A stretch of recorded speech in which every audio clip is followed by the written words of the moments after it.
কিন্তু আমি তো বাসার আশা ছেড়ে দিয়েছিলাম, যেহেতু আমি ওখানে 5 বছর 3 মাস আমি ওখানে ছিলাম। গত 7 আগস্ট আমি সেখান থেকে আমাকে তারা ছেড়ে দেয়। এই আওয়ামী সরকারের দুঃশাসনের যদি আমরা কালেকটিভভাবে চিন্তা করি, তাহলে এই আয়নাঘর হচ্ছে ওখান থেকে মাত্র একটি বিষয়। আয়নাঘর বলে ফ্যাসিস্টের ফ্যান্টাসিজমকে আমরা গ্লোরিফাই করতে চাই না। এটাকে আয়নাঘর না বলে বরং শেখ হাসিনার কসাইখানা বলাটাই বরং শ্রেয় হবে। আয়নাঘর হচ্ছে পৃথিবীর নিকৃষ্টতম বন্দিশালা। হিটলারের গেস্টাপো ছিল, গেস্টাপো বাহিনীকেও হার মানাইছে এই বন্দিশালা। বিপরীত যে পক্ষ অথবা যে ব্যক্তিরা ছিলেন তারা যে মতামতগুলো দিয়েছেন, সেই মতামতগুলো যখন সরকারের পছন্দ হয় নাই, তাদের অনেককেই কিন্তু আয়নাঘরে নিয়ে যাওয়া হয়েছে।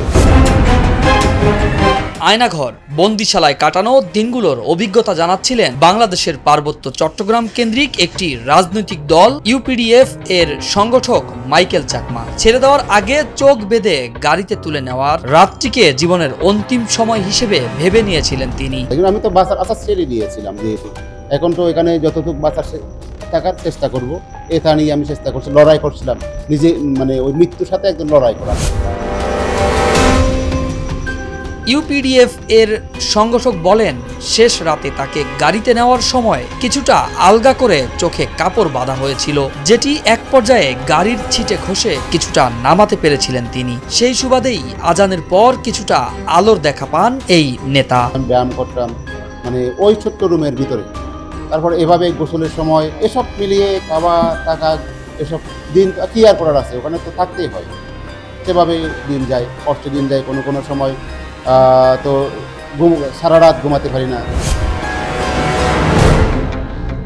মাইকেল জানান, 2019 সালের 9 এপ্রিল থেকে নিখোঁজ ছিলেন বাংলাদেশের পার্বত্য চট্টগ্রাম কেন্দ্রিক একটি রাজনৈতিক দল ইউপিডিএফ এর সংগঠক মাইকেল চাকমা। ঢাকার শ্যামলী থেকে সাদা পোশাকে তাকে তুলে নিয়ে যাওয়া হয়েছিল। 5 বছরেরও বেশি সময় ধরে তাকে বন্দিশালায় আটকে রাখা হয়েছিল, যেটি আয়নাঘর নামে অনেকের কাছে পরিচিত। কথিত আয়নাঘরে বন্দি থাকার পর 6 আগস্ট তাকে চট্টগ্রামের একটি সড়কের ধারে চোখ বেঁধে ছেড়ে দেওয়া হয়। আমি ওখানে 5 বছর 3 মাস আমি ওখানে ছিলাম। গত 7 আগস্ট আমি সেখান থেকে আমাকে তারা ছেড়ে দেয়।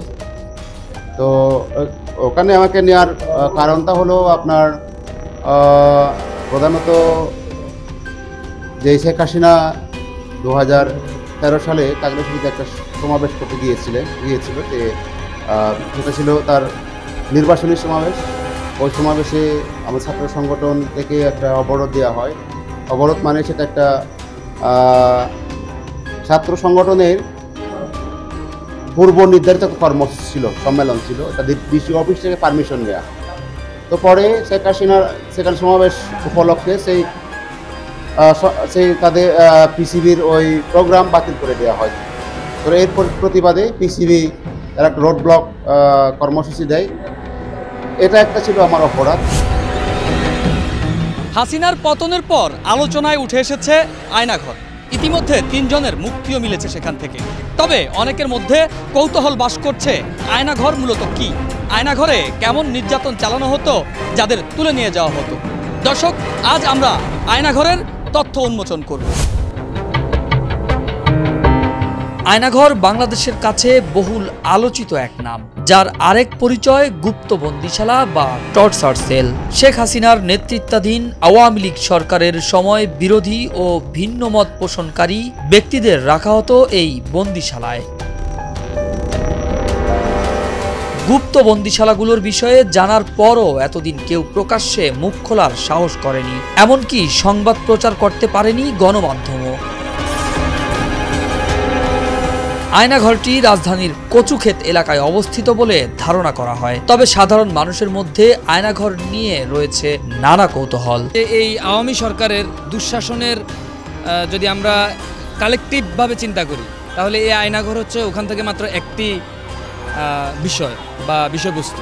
এর বাইরেও এই সরকার যত অন্যায় অবিচার করেছে, জুলুম নিষ্পেষণ মানুষের উপরে চালিয়েছে, সেগুলোর একটা প্রতিচ্ছবি হিসাবে আমি আয়নাঘরকে বিবেচনায় রাখতে পারি।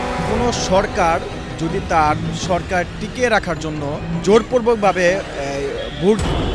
ভোট দিতে চায়, এর মাধ্যমেই এরকম আয়নাঘরের সৃষ্টি হয়। আয়নাঘর বাংলাদেশের প্রত্যেকটি মানুষের ভিতরে একটা চাঞ্চল্য একটা বিষয়।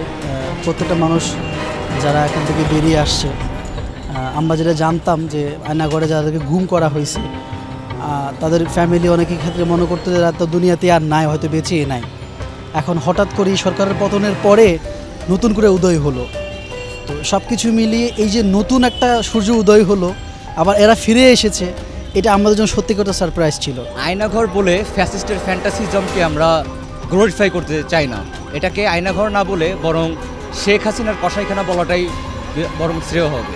কারণ এই কসাইখানাতে নিয়ে যে যারা ভিন্ন মতের ছিল, যারা ন্যায়ের পক্ষে কথা বলতো, যারা দেশের পক্ষে কথা বলতো, যারা জনগণের পক্ষে কথা বলতো, যারা শিক্ষার্থীদের পক্ষে কথা বলতো, সেই সব লোকদেরকে তুলে নিয়ে গিয়েই এখানে বন্দি করে রাখা হয়েছে। শেখ হাসিনার আমলে তৈরি এই আয়নাঘরেই রাখা হতো গুম করা মানুষদের।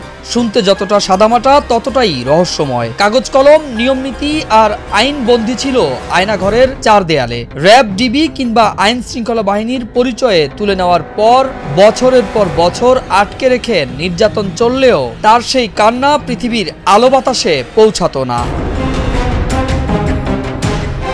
ঢাকা ভিত্তিক মানবাধিকার সংগঠন অধিকারের দাবি 2009 সাল থেকে 2017 সাল পর্যন্ত সরকারের প্রত্যক্ষ বা পরোক্ষ মদদে নিখোঁজ হন 402 জন।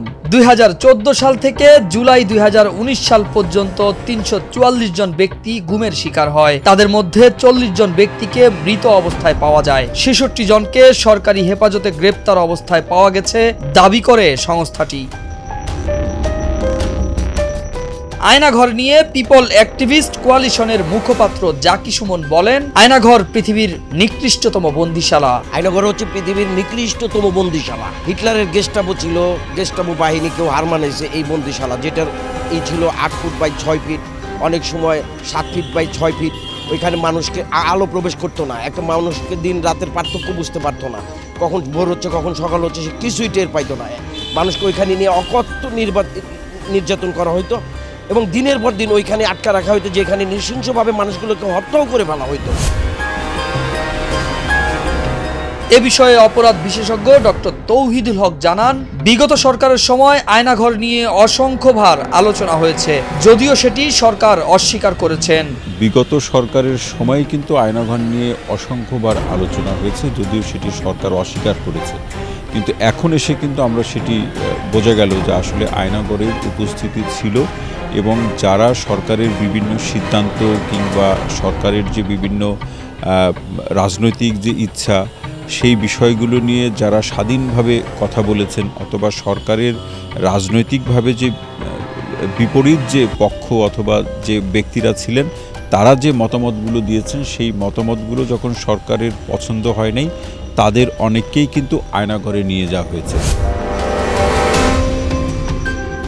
বিচার বহির্ভূত হত্যাকাণ্ড সহ এই সব ঘটনার জন্য জাতিসংঘ ও বিভিন্ন মানবাধিকার রক্ষাকারী সংস্থা যেমন হিউম্যান রাইটস ওয়াচ ও অ্যামনেস্টি ইন্টারন্যাশনাল তৎকালীন শেখ হাসিনা সরকারের ব্যাপক নিন্দা ও সমালোচনা করেছে। এখন এই আয়নাঘরটা কিন্তু আপনি যদি নাগরিকের মানবাধিকারের প্রশ্নে সর্বোচ্চ লঙ্ঘন, নাগরিকের মানবাধিকারের সর্বোচ্চ লঙ্ঘন, কারণ মানবাধিকারের যে প্রেক্ষাপট দীর্ঘ সময় ধরে মানুষ যে তার মতামত স্বাধীনভাবে চলাফেরা মত প্রকাশের জন্য যে মানুষের ঐতিহাসিকভাবে মানুষের যে সংগ্রাম সেই সংগ্রামের সাথে আয়নাঘরের যে উপস্থিতি কিংবা আয়নাঘরের যে যেখানে যে বাস্তবতা বা যে দমন নিপীড়ন নির্যাতন করা হয়েছে এটি পুরোটাই সাংঘর্ষিক।